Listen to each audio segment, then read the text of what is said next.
السلام علیکم ورحمۃ اللہ وبرکاتہ۔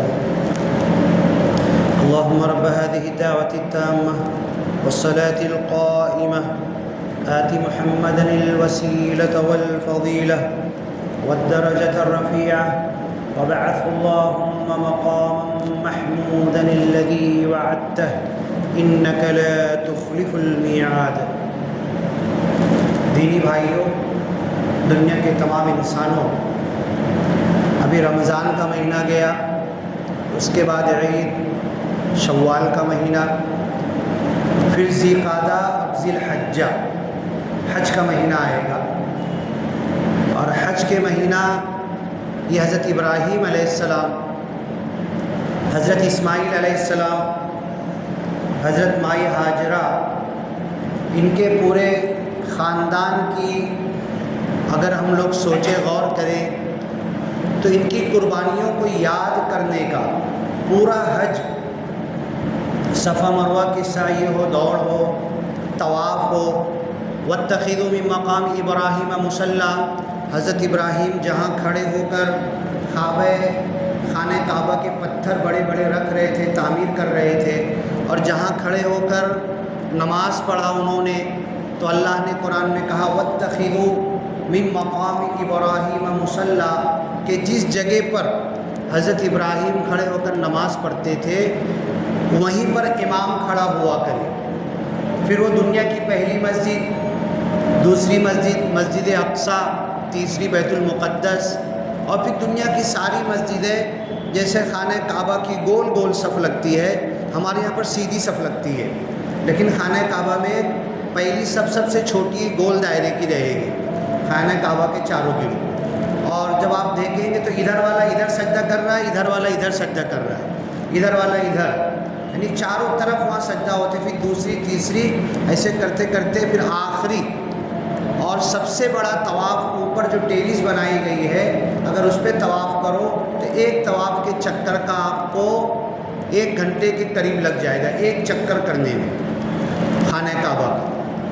اب یہ ہوا، اب وہاں سے ساری مسجدیں، اگر آپ لوگ دھیان دو، دنیا کا نقشہ نکالو تو ساری مسجدیں جب اس کا منہ بنایا جاتا ہے، جیسے ہماری یہ مسجد ہے، دوسری مسجد ہے بازو کے گاؤں کی ہے، تو یہ جیسے خانہ کعبہ کی گول گول صف لگی ہے نا، تو ساری مسجدیں بھی ایسے ہی آپ کو نظر آئیں گی۔ جب پوری دنیا کے نقشے میں مسجدوں کو ہم بتائیں گے، یہ نورانی مسجد، یہ مالیگاؤں کی، یہ ناسک کی، یہ بمبئی کی، تو جیسے صف لگی ہوئی گول گول، ساری مسجدیں ایسے صف کی طرح پوری دنیا میں گول گول نظر آئیں گی۔ واتخذوا من مقام ابراہیم مصلی، تم حضرت ابراہیم علیہ السلام کی نماز پڑھنے کی جگہ کو مصلی بنا لو اور امام وہیں کھڑا ہوا کرے۔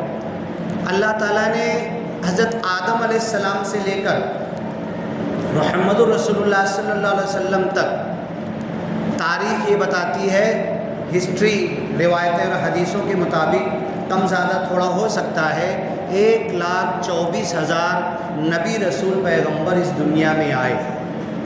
کسی نبی کو اللہ نے کوئی فضیلت دی، کسی نبی کو کچھ فضیلت دی، تلک الرسل فضلنا بعضهم علی بعض، ہر نبی کو ایک دوسرے سے بڑھ کر کچھ الگ اسپیشلٹی، خصوصیت اللہ نے دی ہے، کسی کا کچھ درجہ ہے، کسی کا کچھ درجہ ہے۔ پہلے نبی سارے نبیوں کے باپ ہیں، سارے انسانوں کے باپ ہیں۔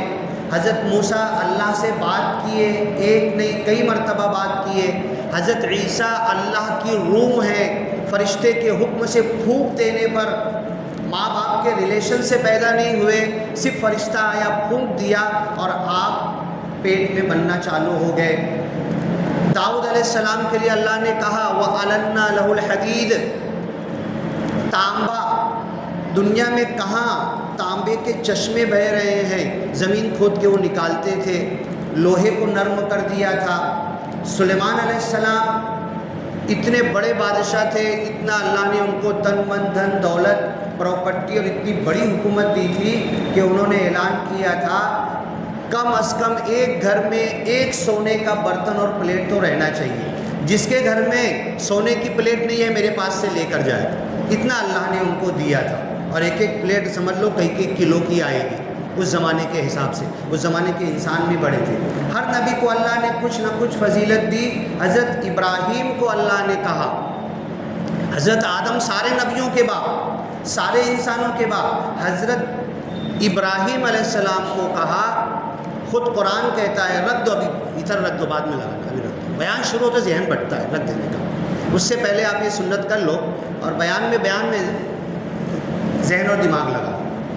تو حضرت ابراہیم علیہ السلام کو اللہ قرآن میں بھی کہتا ہے، حدیث میں بھی ہے، ملت ابیکم ابراہیم، اللہ کے رسول کہتے ہیں میرے باپ، کیونکہ آپ حضرت اسماعیل علیہ السلام کی اولاد میں سے ہیں۔ اللہ کے رسول کہتے ہیں میرے باپ، میرے آنے والے سارے انسانوں کے باپ حضرت ابراہیم علیہ السلام کو۔ تو اللہ نے ان کو کیا فضیلت دی تھی؟ وَأَذِّن فِي النَّاسِ بِالْحَجِّ، تم حج کی اذان دو۔ دنیا میں ایک نبی کو ایک مرتبہ حج کی اذان ہوئی، قیامت تک کسی کو یہ شرف نہیں ملے گا، اللہ کے رسول کو بھی نہیں ملا صلی اللہ علیہ وسلم۔ وَأَذِّن، تم اذان دے دو جب خانہ کعبہ کی تعمیر کیے۔ وَإِذْ يَرْفَعُ إِبْرَاهِيمُ الْقَوَاعِدَ مِنَ الْبَيْتِ وَإِسْمَاعِيلُ، ابراہیم علیہ السلام، ان کے بیٹے اسماعیل علیہ السلام دو محنت کر کے بڑے بڑے پتھر لا کر خانہ کعبہ کی بنیادیں اٹھا رہے تھے۔ اللہ نے کہا یہاں پر کھودو، خانہ کعبہ کی بنیاد تم کو نظر آئے گی۔ کھڈا کیا، کھودا، دیکھا تو چاروں طرف سے پہیا ان کو نظر آیا۔ کب کا تھا وہ پہیا، کس نے بنایا تھا، زمین میں کیسے ڈھپ گیا تھا، بتانے کے لیے 1 گھنٹہ جائے گا۔ ان بنیادوں کو پھر کھول کے اسی پہیے کے اوپر خانہ کعبہ کی تعمیر کیا اور دعا کر رہے تھے، ربنا وجعلنا مسلمین، میں ہوں، میرا بیٹا ہے، چلچلاتی دھوپ ہے، پانی کا، کنویں کا، کہیں کوئی 10-10 کلومیٹر دور جا کر پانی پینا پڑتا ہے، پانی لانا پڑتا ہے، مشکزے میں ختم ہو جاتا ہے، اور اس جگہ پر ہم اتنے بڑے گھر، تیرے گھر کی تعمیر کر رہے۔ اول بیت وضع للناس، پہلا گھر لوگوں کے لیے رکھا گیا۔ تو پہلا گھر تو حضرت آدم کے زمانے سے ہونا چاہیے نا، حضرت ابراہیم کے زمانے سے پہلا گھر نہیں، تو حضرت آدم کے زمانے سے خانہ کعبہ کی تاریخ ہے۔ پھر کسی وقت موقع ہوگا، بیٹھیں گے، پڑھیں گے، سنیں گے۔ تو حضرت ابراہیم اس کو اونچا کرنے لگے، اٹھانے لگے، تو دعا کی، ربنا وجعلنا مسلمین، ہم دونوں کو مسلمان بنا لیں۔ بچپن سے فطری طور پر، فطرت اللہ التی فطر الناس علیہا، انسانی دل کے اندر، انسان کے اندر کتنا بھی گناہ کرے، کتنا بھی غرور، گھمنڈ، تکبر کرے، کتنا بھی ظلم کرے، فرعون، قارون، حامان، شداد کی طرح، اس کے دل میں اللہ کا نور ہے، اللہ کی فطرت ہے۔ جب حضرت موسیٰ نے بھی کہا فرعون کے بھرے دربار میں، جب اس نے کہا سب ہٹو، ہر مارنے والے کو میں بولتا تھا جلاد اس کو مارو، قتل کرو، اس کی گردن ابھی اڑا دو، اور فوراً جلاد نے اگر نہیں اڑایا تو دوسرا جلاد اس جلاد کی گردن اڑا دے گا۔ فرعون نے اشارہ کیا چل اس کی گردن اڑا، اگر دیر کیا اڑانے میں تو دوسرے کو اشارہ کرے گا، اس جلاد کی بھی اڑائے گا، اس کی بھی اڑائے گا۔ ایسا بادشاہ ظالم تھا۔ تو اس نے کہا ضرورنی اقتل موسیٰ، اے موسیٰ پیغمبر میں کسی جلاد کو نہیں بولوں گا، لاؤ تو تلوار، موسیٰ پیغمبر کو تو میں ختم کروں گا، میں اڑا دوں گا، میں گردن اڑاؤں گا، ضرورنی ہٹ جاؤ، سب بازو ہٹو۔ تخت سے اتر کے، جب تخت سے اترا تو قرآن کے اندر ہے کہ ایک مرد مومن، ہارون علیہ السلام نبی تھے، موسیٰ علیہ السلام نبی تھے، دو نبی ایک ساتھ ایک زمانے میں آئے، ایک مرد مومن کھڑا ہو گیا، اور فرعون جیسا ظالم بادشاہ جو تلوار لے کر اپنے ہاتھ سے حضرت موسیٰ کو قتل کرنے آگے بڑھ رہا تھا، پہلے مجھے مار، پہلے مجھے قتل کر، تب حضرت موسیٰ تک تو جا سکتا ہے۔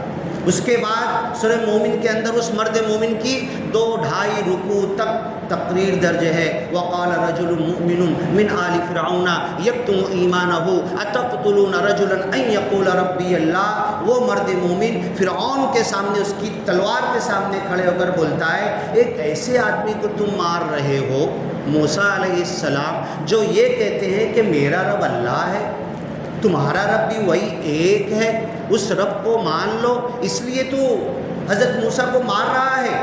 تو ہر نبی نے اس دین اسلام کے لیے، اس فطری کام کے لیے تو وقتی طور پر اس قارون، فرعون، درباری، 2.5 رکوع کی تقریر، اللہ کو اس بندے مومن کی تقریر اتنی اچھی لگی تو قرآن میں سورہ مومن میں اس مرد مومن کے الفاظ اللہ نے لکھ دیے، پوری تقریر درج کر دی۔ اور حضرت ہارون چپ چاپ کھڑے ہیں ہاتھ باندھے ہوئے، حضرت موسیٰ بھی چپ چاپ ہاتھ باندھے کھڑے ہوئے ہیں کہ جو اللہ نے ہمیں حکم دیا، جو اللہ نے کہنے کو کہا، ایک ظالم بادشاہ کو ایک اللہ کی دعوت دینے کے لیے ہمیں بھیجا۔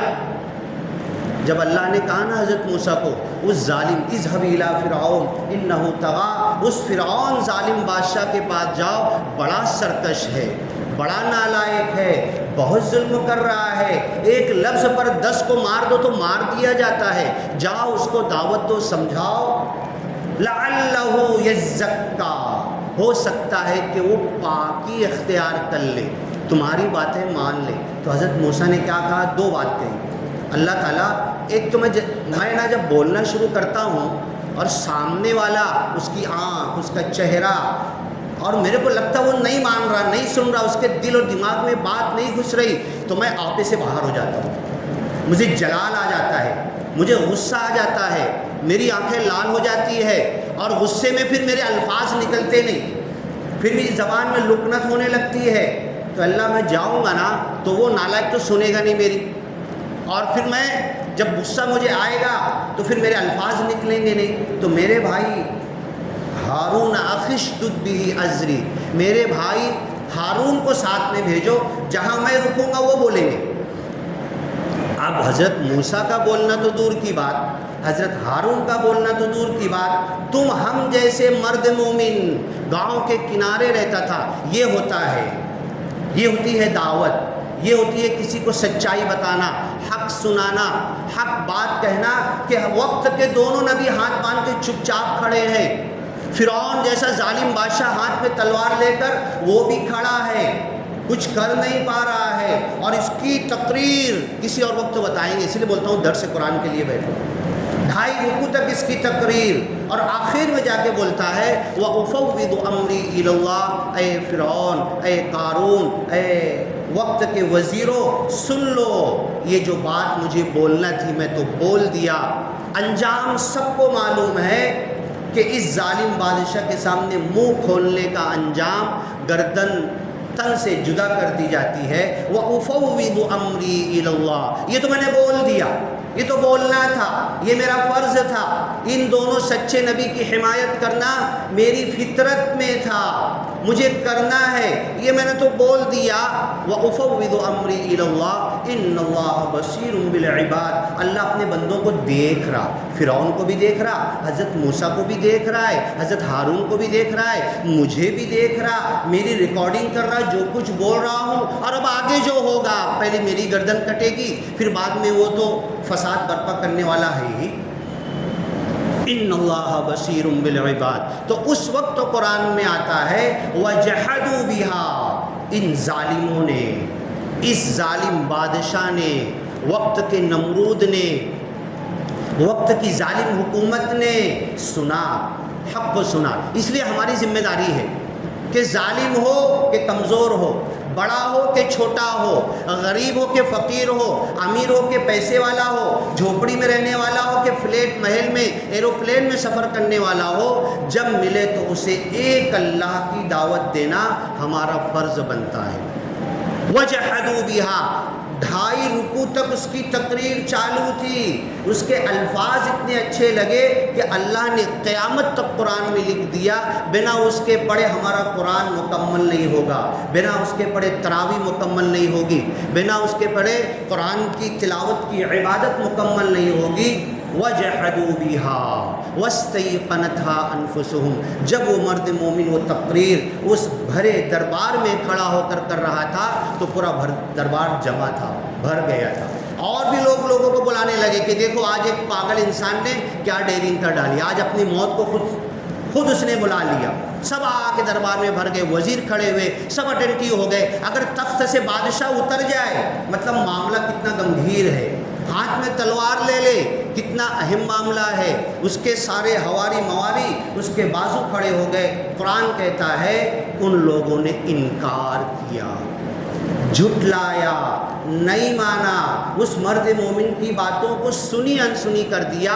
وَاسْتَيْقَنَتْهَا أَنفُسُهُمْ، اندر سے ان کا دل مان رہا تھا، اندر سے ان کا دل قبول کر رہا تھا۔ تو ہر انسان کے دل میں اللہ کا نور ہے، ہر انسان کے دل میں فطرت اللہ التی فطر الناس علیہا، اس اللہ کی تخلیق اور فطرت جس پر اللہ نے انسان کو پیدا کیا، ایک خدا، ایک توحید کا جھاڑ بیج اس کے دل میں ہے۔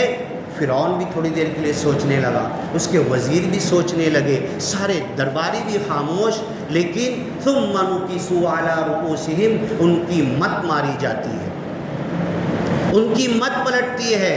خیر پیچھے سرکتا ہے، تخت پر بیٹھتا ہے، تلوار چھوڑتا ہے اور بولتا ہے ان ہؤلاء لشرذمۃ قلیلون، ان کی باتوں میں جادو ہے، ان کی باتوں کے اندر کھچاؤ ہے۔ میں نہیں سننا چاہتا تھا، آپ بھی نہیں سننا چاہتے تھے، 2.5 رکوع تک یہ مرد مومن بولتا گیا، ہم چپ چاپ کھڑے ہو کے سن رہے تھے۔ ان کے اندر، ان کی باتوں میں کھچاؤ ہے، کشش ہے، تو ان کو گاؤں سے باہر نکال دو۔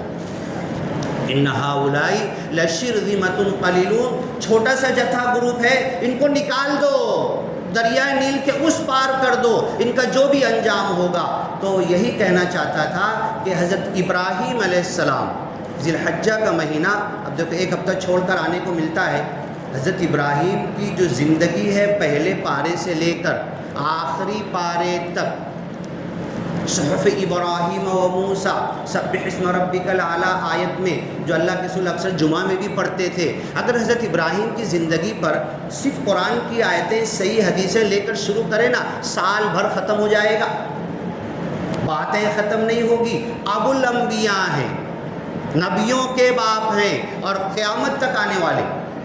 آپ جانا اسٹیٹ بینک ہے نا، وہاں پر سفید جو مندر ہے جین لوگوں کا، جین لوگوں کے مندر کے پیچھے ایک لائٹ ہاؤس ہے، لائٹ ہاؤس کے اندر وہ برہم کماری، وہ اللہ کو نور کہتے ہیں، وہ لوگ، وہ بھی ایک اللہ کو مانتے ہیں، ایک خدا کو مانتے، مورتی پوجا نہیں کرتے، مورتی پوجا کا کھنڈن کرتے ہیں، لوگوں کو منع کرتے ہیں۔ ان کے لائٹ ہاؤس میں جو 1 2 3 4 بار ہندو بھی، اور سب ہندو ہیں ٹوٹل، ہماری نظر میں سب ہندو ہیں، ان کی مورتی پوجا سے ان کو باہر کر دیا۔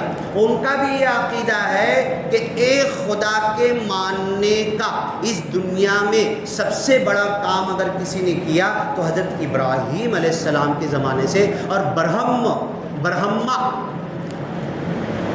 بائبل میں بھی حضرت ابراہیم کو برہما کہا گیا ہے، ابراہیم نے برہم، تو یہ حضرت ابراہیم علیہ السلام کا ایک توحید کا گیان ہے۔ ان لوگوں نے ہم کو بلایا تھا ماؤنٹ آبو، دلی کے قریب، ادھر گجرات، راجستھان کے اندر ماؤنٹ آبو بہت بڑا پہاڑ ہے، تو ان لوگوں نے بلایا تھا، ہم 3-4 عالم لوگ گئے تھے، تو وہاں پر ان لوگوں نے یہی کہا کہ ہم ایک خدا کو مانتے ہیں۔ تہجد کے وقت اٹھ کے بیٹھ جاتے وہ لوگ، رات میں جلدی سو جاتے، عصر کے بعد آخری کھانا شروع کر دیتے، اور تہجد کے وقت اٹھتے ہیں، اور امرت ویلا کا ٹائم کہتے ہیں، امرت ویلا، ایسا ٹائم جس وقت اللہ آب حیات لوگوں کو پلاتا۔ اور وہی حدیث میں بھی 3 سوال کرتا، کون صحت مانگنے والا، کون روزی مانگنے والا، کون برائی میں بیماری میں مبتلا اس سے نجات مانگنے والا، کون روزی مانگنے والا۔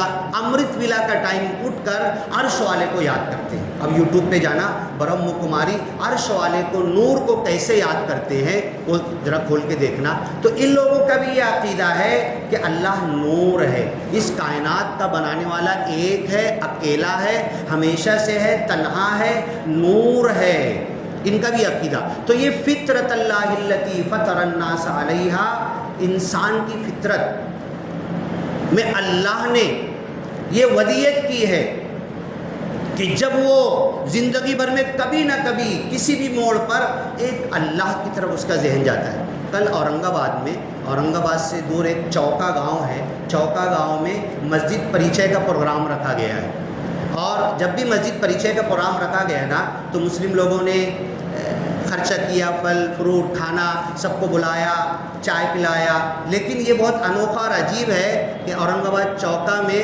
نرنکاری جو گروپ ہے، ایک نراکار کو مانتے ہیں وہ بھی، جیسے ہم ایک اللہ کو مانتے ہیں، اور وہ بھی مورتی پوجا کا کھنڈن کرتے ہیں. تو ان لوگوں نے چوکا گاؤں میں رکھا ہے، سارا پیسہ خرچ وہ کریں گے، سب کی مہمان نوازی وہ کریں گے. اور مجھے بھی جانا ہے وہاں پر، میری بھی تقریر ہے.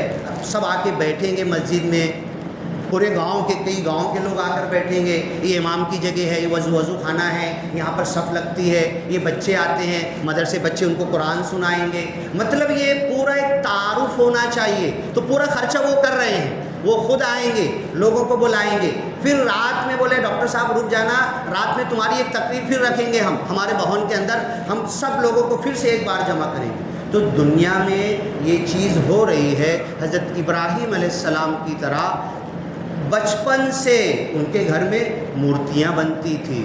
ان کا باپ مورتیوں کا بیوپاری تھا. پوری دنیا سے بڑی بڑی جو مورتیوں کی جو ڈائی ہوتی تھی نا، جو نئی مورتی کوئی بنتی تھی تو پہلے ڈائی ادھر بنتی تھی، کوئی کاپی نہیں کر سکتا تھا اس مورتی کی، کاپی رائٹ ان کے پاس ہوتا تھا، تو یہاں سے خرید کے لے جاتے تھے. بچپن سے باپ یہ کر رہا ہے. لیکن حضرت ابراہیم علیہ السلام فطری طور پر مسلمان تھے، فطری طور پر شرک کی گندگی سے دور تھے، فطری طور پر مورتی پوجا آپ کو کبھی بھاتی نہیں تھی، اور نہ کبھی اس کے لیے کچھ آپ نے کیا. اسی لیے ماں باپ کو چھوڑنا پڑا، گھر چھوڑنا پڑا، وطن کو چھوڑنا پڑا، بادشاہ کی مخالفت لینی پڑی، پوری دنیا میں گھومنا پڑا آپ کو. وَإِذِ ابْتَلَىٰ إِبْرَاهِيمَ رَبُّهُ بِكَلِمَاتٍ، اللہ نے اپنے نبی حضرت ابراہیم علیہ السلام کو بہت سارے، ڈھیر سارے امتحان میں آزمایا، ڈھیر سارے امتحان میں اتار کر دیکھا. فَأَتَمَّهُنَّ، تو حضرت ابراہیم علیہ السلام نے ہر امتحان مکمل کر دکھایا، پورا کر دیا، کسی میں سستی نہیں کی، کسی امتحان میں کمی نہیں تھی. تو ہماری بات شروع ہوئی تھی کہ ابھی ذی الحجہ کا مہینہ آ رہا ہے، انہی کے نام پہ عمرہ ہوتا ہے، اسی خاندان کے نام پر حج ہوتا ہے، انہی کی نقل کی جاتی ہے. شاعر حج جتنے ہیں، صفا مروہ کی سعی ہے، طواف ہے، قربانی ہے، قربانی بھی انہی کی نقل ہے. تو اب اس دنیا میں بات ختم کر رہا ہوں. ایک مسئلہ یہ ہے، ہم بھی حضرت ابراہیم کا دم بھرنے والے ہیں. سنت ابیکم ابراہیم، پوری دنیا میں حضرت ابراہیم کی سنت ادا کی جائے گی. ملت ابیکم ابراہیم، تمہارا جو دین ملت اسلام ہے حضرت ابراہیم کی ملت پر رکھا گیا ہے، ابو الانبیاء ہے. اللہ کا رسول نے کہا کہ میرے بھی باپ ہیں، آپ لوگوں کے بھی باپ ہیں حضرت ابراہیم علیہ السلام. لیکن اب فرق کہاں پڑ رہا ہے؟ ہم بھی ایک اللہ کو مان رہے، ایک نبی کو مان رہے، ایک قرآن کو مان رہے، ایک کلمے کو مان رہے، ایک کلمے کی بنیاد پر ایک ہونے کا پوری دنیا کی امت مسلمہ دم بھرتی ہے. پھر کیوں آزمایا جا رہا ہے، کیوں پھٹکارا جا رہا ہے، کیوں ظلم ستم ہو رہا ہے؟ ابھی SIR آیا ہے، آدھے سے زیادہ مسلمانوں کا نام ووٹ میں سے کٹ ہو جائے گا. ابھی بھی مسلمانوں کو فکر نہیں ہے. فری میں آفس بنائی گئی ہے، جس نے بنایا ہو، جس مقصد سے بنایا ہو. لیکن SIR کے لیے جاؤ، اپنا نام ووٹنگ میں اس کو دیکھو، اور دو کے مت دو، کس کو دو کس کو مت دو، ہم کو کوئی لینا دینا نہیں. لیکن اپنا نام ووٹ سے کٹنے مت دو. جس دن کٹ جائے گا نا، دن بھر جا کر تحصیلدار کورٹ میں کھڑے رہیں گے، نام دوبارہ آنے کے 5-10 ہزار خرچ کر کے کچھ ہونے والا نہیں. اور گھوشت کر دیا جائے گا کہ یہ انڈین نہیں ہے، یہ گھسپٹیا ہے. پھر ڈیٹینشن سینٹر میں. یہ ہمارے ساتھ دنیا میں کیوں ہو رہا ہے؟ حضرت ابراہیم علیہ السلام کے ساتھ اللہ نے دکھ تکلیف آزمائش دیا، لیکن آگے ہی بڑھتے گئے، کامیاب ہوئے. آج ہمارے ساتھ یہ کیوں ہو رہا ہے؟ ہم عملی طور پر حضرت ابراہیم کے طریقے اور راستے پر نہیں چل رہے. عملی طور پر حضرت ابراہیم کی شکون، ان کی تعلیم کے اوپر ہم نہیں چل رہے ہیں. تو ایک طرف تو اللہ کا عذاب آئے گا، اللہ کی پکڑ آئے گی. اور اللہ تعالیٰ نے ہمیشہ دو کام ایک ساتھ کرتا ہے. اللہ ظالموں کو عذاب دے گا، ظالموں کی پکڑ کرے گا، اپنے وقت پر کرے گا. لیکن دو کام کیسے کرتا ہے؟ انہی ظالموں جن کو عذاب دینے والا ہے، انہی کو مسلمانوں پر مسلط کر دیتا ہے. مسلمانوں کو کاٹتے مارتے ہیں، مسلمانوں کا پورا 100 میں سے 5% چھوڑتے ہیں، پھر بعد میں سے ان میں سے ہی کچھ لوگوں کو توفیق ہوتی ہے وہ اسلام پر آتے ہیں، اور کچھ لوگوں کو اللہ پھر ان میں سے عذاب میں پکڑتا ہے۔ یہ اللہ تعالیٰ کا سسٹم ہے، ہر زمانے میں ہوا، ہر وقت ہوا، آج بھی ہو سکتا ہے، آج بھی ہو۔ جو براہیم سا ایما پیدا آگ کر سکتی ہے، انداز گلستہ پیدا آگ ہے، اولاد ابراہیم ہے، نمرود ہے، کیا پھر کسی کا انتہا مقصود ہے؟ دین وہی ہے، ملت ابراہیمی وہی ہے، عقیدہ توحید وہی ہے، اللہ وہی ہے، لا الہ الا اللہ بھی وہی ہے، اسی کی دعوت دینا ہے، پورے انسانوں کو اسی کلمے کی طرف بلانا، ان کی کمر پکڑ پکڑ کے بچانا، وہی کلمہ آگ ہے، اولاد ابراہیم ہے، نمرود ہے، ویسی ظالم بادشاہ آج بھی ہے، کیا پھر کسی کا انتہا مقصود ہے؟ لو MD MS بڑے سے بڑا امتحان میں کودو، حضرت ابراہیم کی طرح سند لے لو، انی جاعلک للناس اماما، امتحان میں کودو، کامیاب ہو، اللہ کہے گا تمہیں امام بنانے والا ہوں، حاکم بنانے والا ہوں، ساری دنیا پر تمہاری سپیریئرٹی، تمہاری حاکمیت ہو جائے گی۔ اللہ یہ انعام ہم کو دینا چاہتا ہے۔ اگر حقیقی طور پر حضرت ابراہیم کے طریقے پر ہم آ جائیں گے، وقتی طور پر قربانی دینا پڑے گی، وقتی طور پر دکھ تکلیف پریشانی آئے گی، لیکن اللہ کی جب مدد آئے گی تو اس دنیا میں بھی باطل دبا دیا جائے گا، ہم باطل کے اوپر اللہ کی مدد کے ساتھ کامیاب ہو جائیں گے۔ اللہ سے دعا ہے، اور بھی جمعہ کا خطبہ ایک جمعہ چھوڑ کر پھر موقع ملے گا، اب یہاں سے حضرت ابراہیم علیہ السلام کی زندگی کا تھوڑا لیں گے، پھر بھی پورا ہونے والا تو نہیں ہے، پورا اسی وقت ہوگا کہ آپ شوق کے ساتھ وقت نکال کر انٹرسٹ کے ساتھ سننے کے پورے غور فکر کے ساتھ آؤ، بیٹھو، بولو تو ساری قرآن کی آیتیں کھول کھول کر حضرت ابراہیم کی، جس نماز کے بعد بولو گے آئیں گے، بیٹھیں گے، مجھے بولو گے، میں کسی بھی عالم کو بولو گے وہ آ جائے گا، قرآن کی حضرت ابراہیم کی آیتیں کھول کر ہم کو بتائے گا، اس سے ہم کو عملی پیٹرول ملے گا، عملی دھکا ملے گا کہ اس ظلم کے زمانے میں ہم کو کیسے چاق و چوبند رہ کے اللہ کی مدد کے ساتھ ہم کیسے آگے بڑھ سکتے ہیں اور اللہ کی مدد کیسے لے سکتے ہیں۔ بارک اللہ لنا ولکم فی القرآن المجید ونفعنا وإیاکم بالآیات والذکر الحکیم، انہ تعالی جواد کریم ملک بر رؤوف رحیم ورب حمید حلیم۔